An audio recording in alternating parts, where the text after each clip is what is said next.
और इंडिया में नेशनलिज्म की भावना किस तरीके से डेवलप हुई थी। तो देखिए इस चैप्टर में हम पढ़ने वाले हैं 1920 के बाद के मूवमेंट्स को, यानी कि 1919 1920 के बाद जो इवेंट्स हुए थे उनके बारे में, क्योंकि हमने 1920 के पहले के सारे इवेंट्स को पढ़ लिया है क्लास 8 में ही, और वहां पर हमने देख लिया है 1920 के पहले के सारे इवेंट्स को। तो अब हम पढ़ते हैं अपने इस चैप्टर को और देखते हैं कि आखिर हमें इस चैप्टर में पढ़ना क्या है। तो जैसा कि आपने देखा है कि जो यूरोप में जो मॉडर्न नेशनलिज्म आया फ्रेंच रिवॉल्यूशन के बाद और दूसरे इवेंट्स के बाद, तो जो वहां पर जो नेशनलिज्म की फीलिंग आई, नेशनलिज्म का भावना आया, वो एक तरीके से नेशन स्टेट के साथ जुड़ गया, देश के साथ जुड़ गया। पहले वो ऐसा होता था कि पहले किसी राजा के साथ होता था या फिर कि अपनी कम्युनिटी को लोग एक कंट्री के रूप में देखते थे, इस तरीके की भावनाएं होती थी। लेकिन जो मॉडर्न आइडियोलॉजी आई उसमें नेशन स्टेट नाम का चीज आया, जिसके प्रति लोगों की श्रद्धा हो गई और लोगों के फीलिंग्स हो गए। It also means a change in people's understanding of who they are and what defined their identity and sense of belonging। तो देखिए इस चीज ने एक तरीके से लोगों के सोच को बदल दिया कि आखिर वे हैं कौन, उनकी आइडेंटिटी क्या है, वो आखिर उनकी पहचान क्या है। जैसे कि अगर मैं बात करूं तो मैं हो सकता है किसी कम्युनिटी का मेंबर हूं, किसी एक धर्म का मेंबर हूं, या किसी और तरीके से किसी ग्रुप का मेंबर हूं। लेकिन जब इंडिया बना, इंडिया एक नेशन स्टेट जब बना, तो उसने मेरी सोच को भी प्रभावित किया कि नहीं, अब मैं किसी धर्म का मेंबर होने से पहले या फिर किसी भी कम्युनिटी का मेंबर होने से पहले अब मैं क्या हूं, अब मैं इंडियन हूं। तो इस तरीके से इस थ्योरी ने सभी लोगों के सोच को प्रभावित किया। इसके बाद नए सिंबल्स बनाए गए, नए आइकॉन्स बनाए गए, नए गाने लिखे गए, नए आइडियाज आए, और जिसने कम्युनिटीज के बीच में जो लिंक था, या फिर हम कह सकते हैं उनके बीच जो बाउंड्रीज थी, उनको दूर कर दिया और उनके लिंक को मजबूत कर दिया। ज्यादातर कंट्रीज में ये जो नया नेशनल आइडेंटिटी बनाने का जो प्रोसेस था, ये बहुत ही लंबा प्रोसेस चला, कई 50 साल, 100 साल, 200 साल लग गए। तो आखिर ये जो कंसेंसस था इंडिया में कैसे बना, इंडिया में ये पूरी बात कैसे आई और इंडिया में किस तरीके से ये चीजें फैली, इस चीज को हम इस चैप्टर में पढ़ने वाले हैं।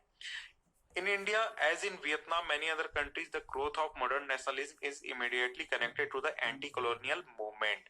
तो देखिए इंडिया में वियतनाम के जैसे ही या फिर दूसरे जो कॉलोनीज थे उनके जैसे ही जो नेशनलिज्म की बात आई थी, नेशनलिज्म की फीलिंग आई थी, ये सभी पूरी तरीके से जुड़ा हुआ था एंटी कॉलोनियल मूवमेंट से।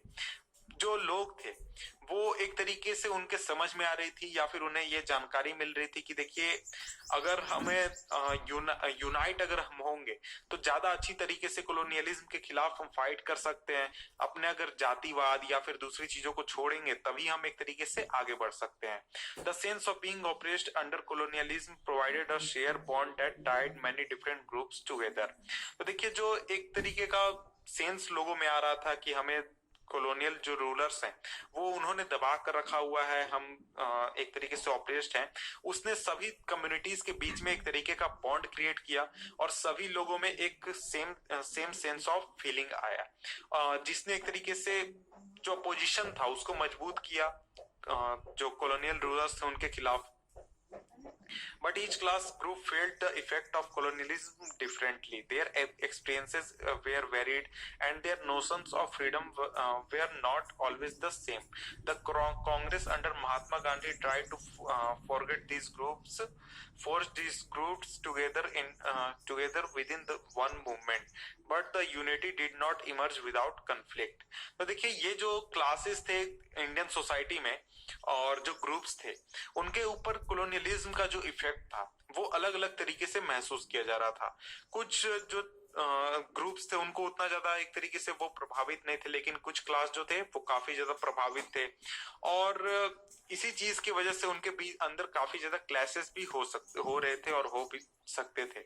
तो जो कांग्रेस थी, जो कांग्रेस पार्टी थी, उसने महात्मा गांधी के साथ मिलकर महात्मा गांधी के लीडरशिप में एक तरीके का मूवमेंट तैयार किया जिसमें कि जो ग्रुप्स थे उनको एक साथ लाने की कोशिश की गई। In an earlier textbook you have read about growth of nationalism in India up to the first decade of the 19th century। तो ये पहले ही लिखा हुआ है कि पहले की चीजें आपने पढ़ ली हैं और यहाँ पर देखिए हम पढ़ेंगे क्या 1920 के बाद के इवेंट्स को, non cooperation movement, civil disobedience movement, इस तरीके के मूवमेंट्स को हम आगे पढ़ने वाले हैं। तो आइए हम आगे बढ़ते हैं और पढ़ते हैं इन चीजों को। तो देखिए यहाँ पर हमारा पहला टॉपिक है। पहला टॉपिक क्या है? पहला टॉपिक है हमारा द फर्स्ट वर्ल्ड वॉर, खिलाफत एंड नॉन कॉपरेशन मूवमेंट। पहला टॉपिक में हम पढ़ेंगे फर्स्ट वर्ल्ड वॉर के बारे में, खिलाफत मूवमेंट के बारे में और नॉन कॉपरेशन मूवमेंट के बारे में। In the year 1990, we see the national movement is spreading to the new areas, incorporating new social groups and developing new modes of struggle. How do we understand these developments? What implications did they have? तो 1990 में या फिर 1919 के बाद हमने देखा कि जो नेशनल मूवमेंट था वो नए एरियाज में फैल रहा था, उन इलाकों में भी पहुंच चुका था जहां पर पहले किसी भी तरीके का नेशनल मूवमेंट नहीं हुआ था। इसके साथ साथ नए सोशल ग्रुप्स नेशनल मूवमेंट के साथ जुड़ रहे थे और नए नए तरीके से लोग स्ट्रगल करने की कोशिश कर रहे थे। तो हम इस डेवलपमेंट्स को समझ कैसे सकते हैं और इनका एक तरीके से इम्प्लीकेशन क्या हो सकता है, इस चीज को हम आगे पढ़ने वाले हैं। First of all, the war created new economic and political situation, it led to huge. तो देखिए यहाँ पर हम अब पढ़ने वाले हैं फर्स्ट वर्ल्ड वार के बारे में। फर्स्ट वर्ल्ड वार यहां से हम पढ़ेंगे कि फर्स्ट वर्ल्ड वार ने किस तरीके से इंडियन सोसाइटी को प्रभावित किया और जो नेशनल स्ट्रगल था उसको फर्स्ट वर्ल्ड वार ने किस तरीके से एक तरीके से मजबूत किया। तो देखिए first of all the war created new economic and political situation. तो देखिए वार जो चीज होता है ये बहुत ही एक तरीके से खराब चीज होता है या फिर बहुत खतरनाक चीज होता है। जब वार हुआ फर्स्ट वर्ल्ड वार तो उसमें बहुत ज्यादा पैसों की जरूरत थी, बहुत सारा लोग, बहुत ज्यादा संख्या में मैन पावर की जरूरत थी, बहुत ज्यादा संख्या में दूसरे चीजों की जरूरत थी। तो इस वजह से एक नया इकोनॉमिक और पॉलिटिकल सिचुएशन खड़ा हो गया इंडिया में भी, क्योंकि इंडिया ब्रिटिश रूलर्स के कंट्रोल में था। और it led to huge increase in defence expenditure which was financed by war loans and increasing taxes. Custom duties were raised and income tax introduced through the war years price increased, doubling between 1913 and 1918, leading to extreme hardship for the common people. तो देखिए जो वार शुरुआत हुई first world war, तो इसकी वजह से एक नया इकोनॉमिक और पॉलिटिकल सिचुएशन क्रिएट हुआ जिसने एक तरीके से डिफेंस एक्सपेंडिचर को बहुत ही ज्यादा बढ़ा दिया। और इस डिफेंस एक्सपेंडिचर को यानी कि वार पर खर्च होने वाले पैसे को फाइनेंस करने के लिए वार लोन्स लिए गए, इसके बाद टैक्सेस बढ़ाए गए, कस्टम ड्यूटीज लगाए गए या फिर उन्हें बढ़ा दिए गए, इसके बाद इनकम टैक्स को इंट्रोड्यूस किया गया और इसके बाद वार के जो साल थे यानी 1913-14 के बाद जो प्राइस थे प्रोडक्ट्स के वो भी काफी ज्यादा बढ़ गए। यहाँ तक कि प्राइस 1913 में जितना प्राइस था उसका डबल प्राइस हो चुका था 1918 में। तो इस वजह से जो लोग थे, कॉमन पीपल थे, उनके लिए अपना जीवन बसर करना, अपना रोजी रोटी चलाना एक तरीके से बहुत ज्यादा मुश्किल हो चुका था। और इसके बाद विलेजेस जितने भी थे उनसे ये कहा गया कि वो सोल्जर्स को सप्लाई करे और इसके बाद फोर्स्ड रिक्रूटमेंट की जाने लगी, रूरल एरियाज में सैनिकों की भर्ती की जाने लगी जबरदस्ती, जिसने एक तरीके का वाइड स्प्रेड एंगर क्रिएट किया लोगों के बीच में। और इसके बाद 1918, 1919 में और 1920-21 में जो क्रॉप्स थे उनके वो एक तरीके से फसल खराब हो गई और इस वजह से लोग काफी गुस्सा में थे और काफी ज्यादा परेशान भी थे। और इसके साथ साथ बहुत ही बड़ी मात्रा में फूड की शॉर्टेज भी हो गई। This was accompanied by an influenza epidemic। इसके साथ ही एक इन्फ्लुएंजा भी फैल गया जिसके वजह से 1921 के सेंसस में ऐसा पता चलता है कि करीब 12 से 13 मिलियन यानी 1 करोड़ 20 लाख से लेकर 1 करोड़ 30 लाख तक करीब लोग मारे गए थे, या तो फैमिन की वजह से या फिर एपिडेमिक की वजह से। People hope that their hardship would end after the war was over, but that did not happen. At this stage, a new leader appeared and suggested a new mode of struggle. तो देखिए लोगों ने ये सोच कर रखा हुआ था कि अभी चलो वार हो रहा है, इस वजह से हमारे जो चीजों के प्राइस है वो ज्यादा है, या फिर वार हो रहा है इस वजह से जो सैनिक है उनकी भर्ती की जा रही है। लेकिन ये चीज इतनी आसानी से खत्म हुई नहीं हुई बाद में भी। तो इसके बाद एक नए लीडर आए जिनका नाम है महात्मा गांधी, जिनके बारे में हम कुछ पढ़ने वाले हैं। तो अब हम पढ़ते हैं topic number 1.1 the idea of satyagrah. Mahatma Gandhi returned to India in January 1915. As you know, he had come from South Africa where he successfully fought. तो देखिए जो महात्मा गांधी थे वो इंडिया वापस आए थे जनवरी 1915 में। और जैसा कि आप जानते हैं कि इंडिया आने से पहले वो साउथ अफ्रीका में थे, जहां पर उन्होंने सक्सेसफुली फाइट किया था एक रेसिस्ट रेजिम को, जो कि व्हाइट लोगों की रेजिम थी, एक बहुत ही अच्छे तरीके से, जिसमें कि ज्यादा से ज्यादा मास लोगों को इंक्लूड किया गया था और मास लोग विरोध एक तरीके से कर रहे थे। तो इस पूरे प्रोसेस को कहा गया था satyagraha. The idea of satyagraha emphasized the power of truth and the need to search the truth. तो देखिए जो सत्याग्रह का आइडिया था वो मेनली बेस्ड था कि सच्चाई को खोजना और सच्चाई को फॉलो करना, इस तरीके के आइडियोलॉजी पर। It suggested that if the cause was true, if the struggle was against injustice, then physical force was not necessary to fight the oppressor without seeking vengeance or being aggressive. A satyagrahi could win the battle through non-violence.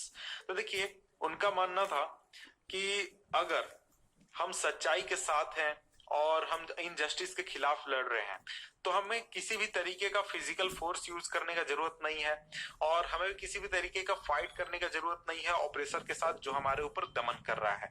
हम किसी के ऊपर aggressive हुए बिना हम जीत सकते हैं, एक सत्याग्रही जीत सकता है पूरे बैटल को कि नॉन वायलेंस की मदद से। This could be done by appealing to the conscience of the oppressor. People, including the oppressor, had to be persuaded to see the truth instead of being forced to accept truth through the use of violence. तो देखिए ऐसा आप आसानी से कर सकते हैं किसी भी व्यक्ति के कंसाइंस को एक तरीके से अपील करके, यानी कि उसके जगा कर, चाहे वो ऑपरेसर हो या फिर कोई और हो, और उसे हम परसुएट कर सकते हैं ताकि वो सच्चाई को देख सके, या फिर हम इसके मुकाबले कि हम उसे मजबूर करें कोई भी ऐसा ट्रूथ जिसे कि हम वायलेंस की मदद से हमने फोर्स किया है। By this struggle truth was bound to ultimately triumph.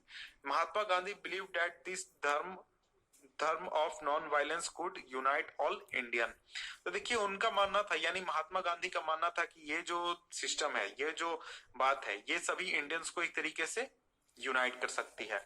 India में आने के बाद महात्मा गांधी ने बहुत सारे सत्याग्रह मूवमेंट्स को ऑर्गेनाइज किया बहुत अलग अलग जगहों पर। 1960 में उन्होंने चंपारण का दौरा किया, चंपारण बिहार में, जहां पर उन्हें पेजेंट्स को इंस्पायर किया स्ट्रगल करने के लिए ऑपरेसिव प्लांटेशन सिस्टम के खिलाफ।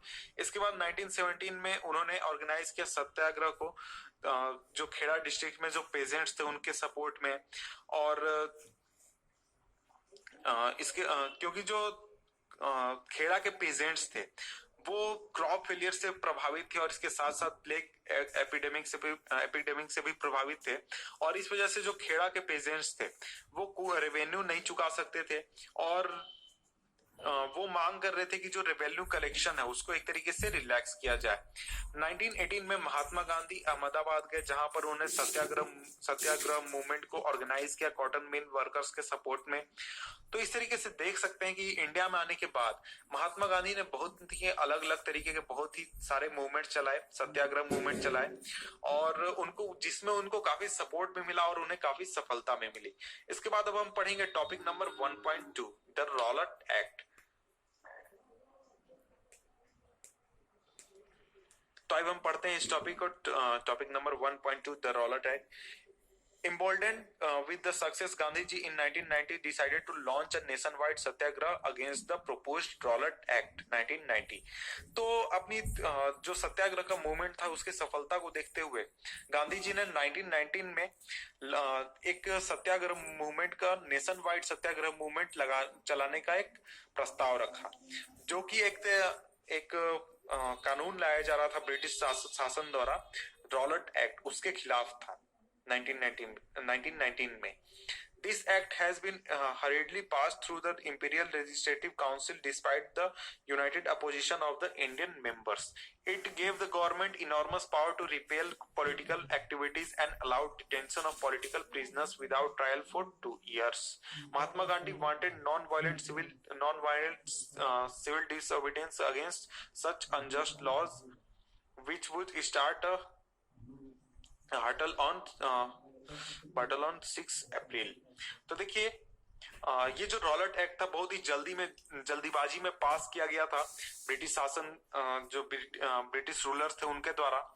और इस बिल का जितने भी मेंबर्स थे, इंडियन मेंबर्स थे, वो सभी विरोध कर रहे थे और नहीं चाहते थे कि ये जो बिल है ये पास हो। और इस बिल में कानून ये था कि ये गवर्नमेंट को यानी सरकार को बहुत ही ज्यादा पावर्स दे रही थी ताकि वो पॉलिटिकल एक्टिविटीज को दबा सके। और सरकार को इतना पावर था कि किसी भी व्यक्ति को पॉलिटिकल प्रिजनर के रूप में रख सकती थी और जिसके ऊपर बिना वो किसी भी तरीके का कानून लगाए, बिना किसी भी तरीके का उसके ऊपर मुकदमा चलाए 2 साल तक जेल में रख सकती थी। तो इस वजह से महात्मा गांधी चाहते थे कि एक non violent civil disobedience movement create हो इसके खिलाफ, ताकि जो लोग हैं वो एक तरीके से इस चीज का विरोध कर सके।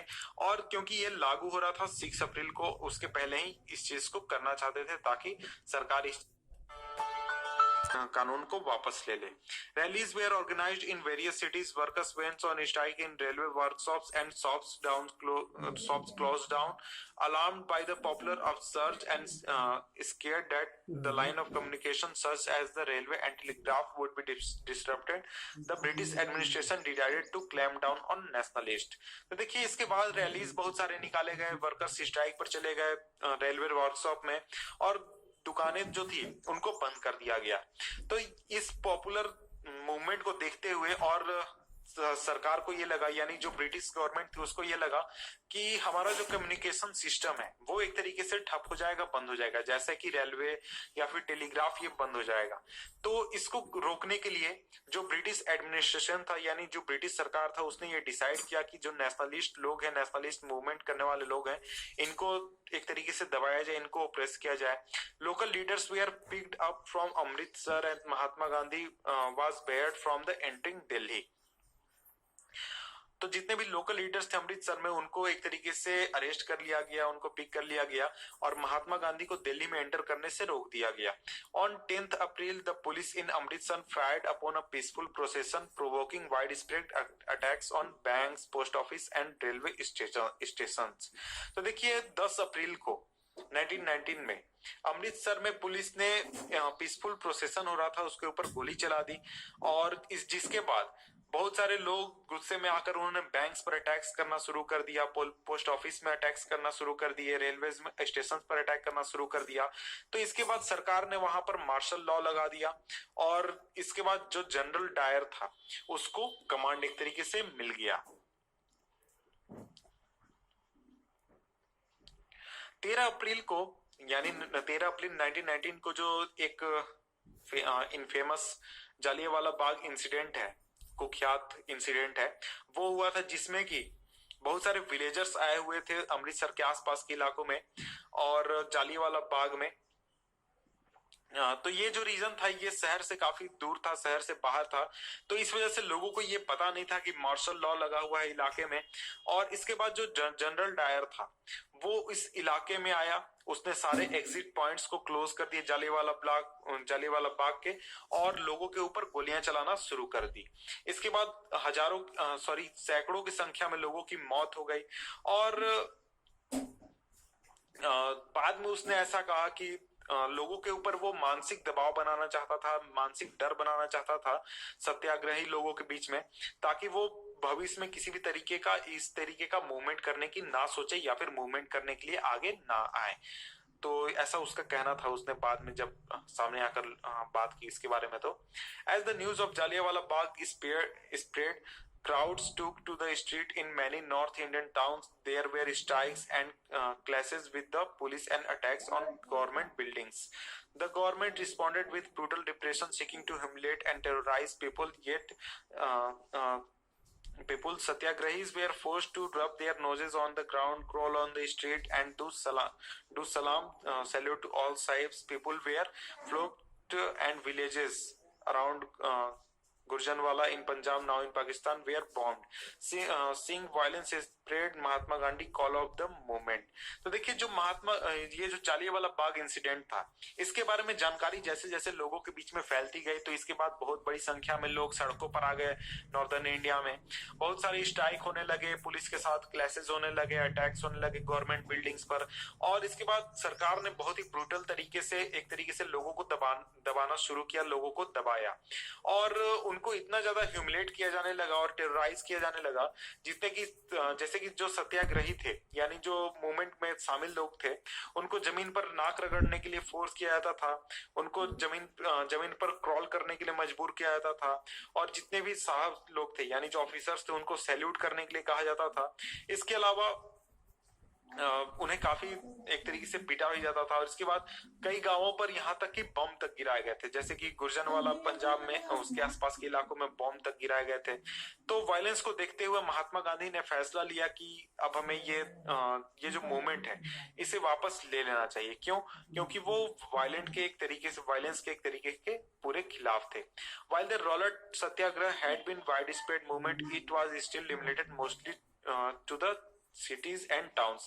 Mahatma Gandhi now felt the need to launch a more broad-based movement in India, but he was certain that no such movement could be organized without bringing the Hindus and Muslims closer together.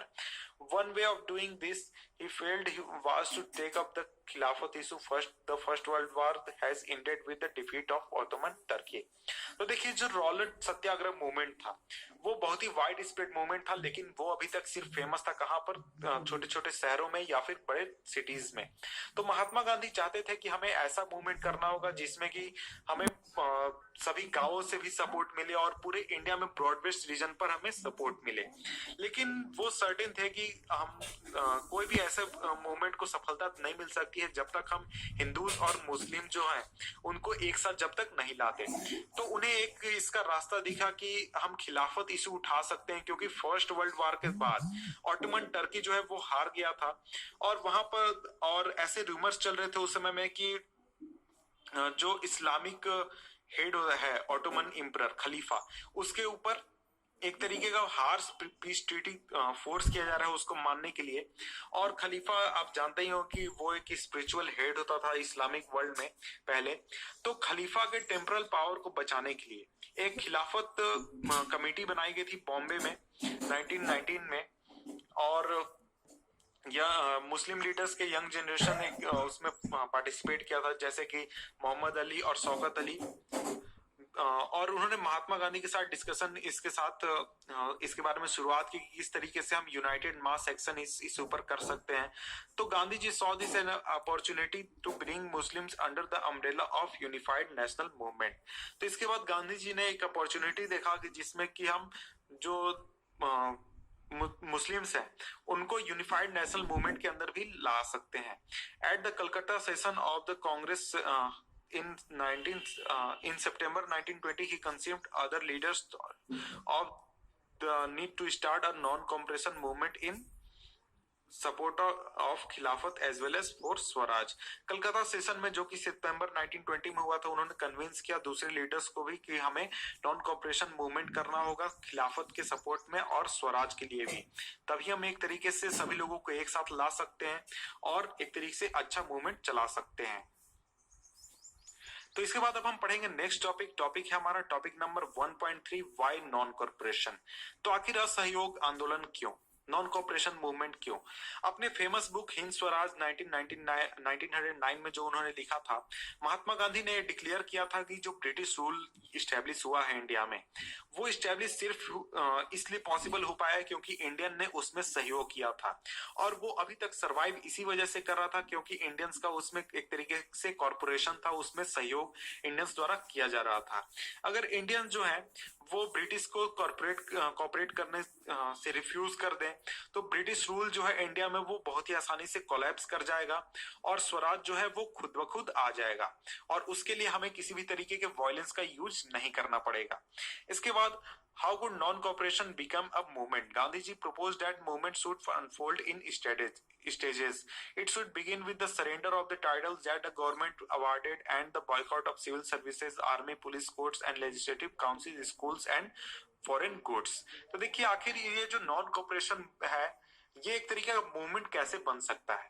तो इसके लिए गांधी जी ने एक तरीके का movement propose किया जिसमें उन्होंने कहा कि हमें सभी चीजें स्टेजेस में करनी होंगी। तो सबसे पहले हमें क्या करना होगा, सबसे पहले हमें ऐसे टाइटल्स को एक तरीके से जमा करा देने होंगे या फिर सरेंडर कर देना होगा जिसमें कि गवर्नमेंट ने ऐसे जो टाइटल्स दिए हुए हैं, जैसे कि अगर किसी को कोई पदवी मिला हुआ है तो वो वापस कर दें। और इसके बाद दूसरे स्टेज में हम क्या करेंगे, तो जितने भी सिविल सर्विसेज है, आर्मी है, पुलिस है, कोर्ट्स है, काउंसिल्स, लेजिस्लेटिव काउंसिल्स है, स्कूल्स है, फॉरेन गुड्स है, इन सभी का एक तरीके से बॉयकॉट करेंगे। And then in case the government use repression, a full civil disobedience campaign would be launched। और इसके बाद अगर सरकार हम पर दबाव बनाने की कोशिश करेगी या फिर लोगों को दबाने की कोशिश करेगी तो इसके बाद हम फुल एक सिविल डिसोबीडियंस मूवमेंट चलाएंगे, कैंपेन चलाएंगे जिसमें कि ज्यादा से ज्यादा लोग हिस्सा लेंगे। Through the summer of 1920 Mahatma Gandhi and Shaukat Ali toured extensively mobilising popular support for the movement. और 1920 में 1920 के गर्मियों में महात्मा गांधी और शौकत अली पूरे देश में घूमने लगे ताकि इस पूरे मूवमेंट के लिए ज्यादा से ज्यादा लोगों का सपोर्ट जुटा सके। Many within the Congress were however concerned about the proposals. They were reluctant to boycott the council elections scheduled for November 1920 and they feared that the movement might lead to popular violence. In the month between September and December there was intense tussle within the Congress for while there seemed no meeting point between the supporters and the opponents of the movement. Finally, at the Congress session at Nagpur in December 1920, a compromise was worked out and the non-cooperation program was adopted। तो देखिए कांग्रेस के अंदर ही बहुत सारे leaders थे जो कि इस प्रपोजल को लेकर बहुत ही परेशान थे। उनका मानना यह था कि वो एक तरीके से सबसे ज्यादा परेशान थे कि नवंबर 1920 में जो इलेक्शंस होने वाले थे काउंसिल्स के लिए, उसके वो पार्टिसिपेट कैसे करें या फिर करें फिर या ना करें। और वो डर रहे थे कि अगर इस चीज को फॉलो किया गया तो बहुत ही ज्यादा संख्या में वायलेंस हो सकता है, बहुत बड़ा वायलेंस हो सकता है पूरे इंडिया में। और सितंबर और दिसंबर के बीच में जो कांग्रेस में दो गुट बन चुका था जिसमें कुछ लोग खिलाफत मूवमेंट को सपोर्ट कर रहे थे, यानी जो हमारा नॉन कोऑपरेशन मूवमेंट था उसको सपोर्ट कर रहे थे और कुछ उसके साथ में थे। इनके बीच में एक तरीके से क्या कहते हैं हम, इनके बीच में बात बन नहीं रही थी, दिसंबर तक नहीं बनी। और इसके बाद इनके बीच में किसी भी तरीके का समझौता होने के कोई चांसेस भी नहीं दिख रहे थे। और कांग्रेस सेशन जो हुआ नागपुर में दिसंबर 1920 में, वहां पर एक कॉम्प्रोमाइज किया गया। कॉम्प्रोमाइज एक तरीके से वर्कआउट हुआ जिसमें कि नॉन कोऑपरेशन प्रोग्राम को अडॉप्ट किया गया। इसके बाद how did the movement unfold, who participated in it, how did different social groups conceive the idea of non cooperation. तो देखिए इन चीजों को हम पढ़ेंगे नेक्स्ट वीडियो में, नेक्स्ट टॉपिक के अंदर में। नेक्स्ट टॉपिक है हमारा differing stand with in the movement, यानी कि जो नॉन कोऑपरेशन था इन सभी मूवमेंट्स के बारे में। तो मिलते हैं आपसे हम नेक्स्ट वीडियो में।